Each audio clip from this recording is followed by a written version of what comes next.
एक गरीब लड़के की दिल को छूने वाली कहानी, हार्ट टचिंग स्टोरी बाय प्रावन केट, मार्च 24, 20,231 टिप्पणियां। इस पोस्ट में एक गरीब लड़के की कहानी आपसे शेयर करने जा रहा हूं। ये कहानी मेरे दिल को तो छू गई। अगर आप भी इस कहानी को पूरे मन से पढ़ोगे तो सच में आपकी आंखों में भी पानी आ जाएगा। एक गरीब लड़के की दिल को छूने वाली कहानी, हार्ट टचिंग स्टोरी। एक गरीब लड़के की दिल को छूने वाली कहानी, हार्ट टचिंग स्टोरी। एक भयानक अंधेरी रात में मंदिर की सीढ़ी पर मंदिर में लगे लाइट की रोशनी में एक साधारण 15 साल का लड़का पढ़ाई करते दिखा। ठंडी के दिन थे।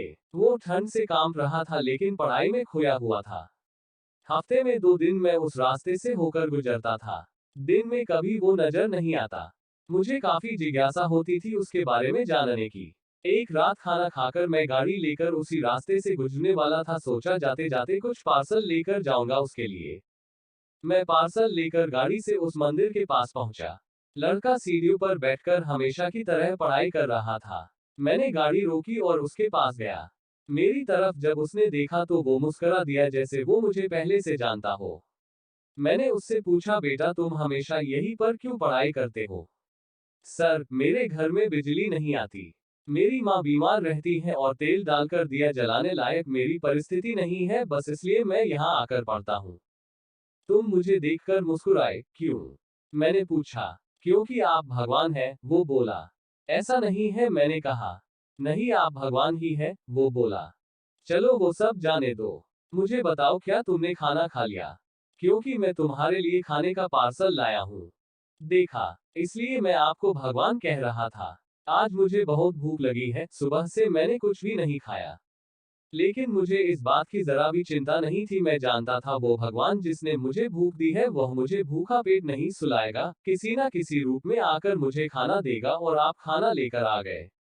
आप भगवान ही हो ना? मेरे पास कोई शब्द नहीं थे। अनजाने में ही मेरे हाथों पुण्य का काम हो रहा था। हर दिन कर्जे में डूबे होने के कारण ऊपर वाले को, उस भगवान को कोसता था। आज उसने मुझे ही भगवान की उपाधि देखकर शर्मसार कर दिया था। आधा खाना खाकर उसने आधा बचा लिया और मुझसे बोला कि सर आप 5 मिनट यही ठहरिए, मैं यह खाना मेरी माँ को देकर आता हूँ। मंदिर से कुछ दूर एक पुराने घर की तरफ जाते हुए मैं उसे देखता रहा। कुछ मिनटों बाद वह वापस लौटा। उसके हाथों में मुट्ठी भर फूल थे। उसने वो मेरे पैरों में रख दिए और बोला, माँ ने कहा है जिस भगवान ने हमारा पेट भरा है उसके चरणों में थोड़े फूल तो चढ़ाने ही चाहिए। मेरी आंखें बंद हो गई और उसमें अपने आप आंसू निकल आए। आंखें खोल के मैंने उसके पुराने घर के तरफ देखा। उस घर के सामने पड़े पत्थर में भी मुझे प्यारी सी मुस्कान दिखाई दे रही थी। उस लड़के की आंखों में मुझे साक्षात भगवान दिखाई दे रहा था। दोस्तों, कहते हैं कि भगवान सबकी मदद करते हैं, बस वह खुद सामने नहीं आते, किसी ना किसी के जरिए हम तक वह मदद पहुंचा देते हैं। बस जरूरत है तो उन पर विश्वास करने की। पढ़े अगली इमोशनल कहानी।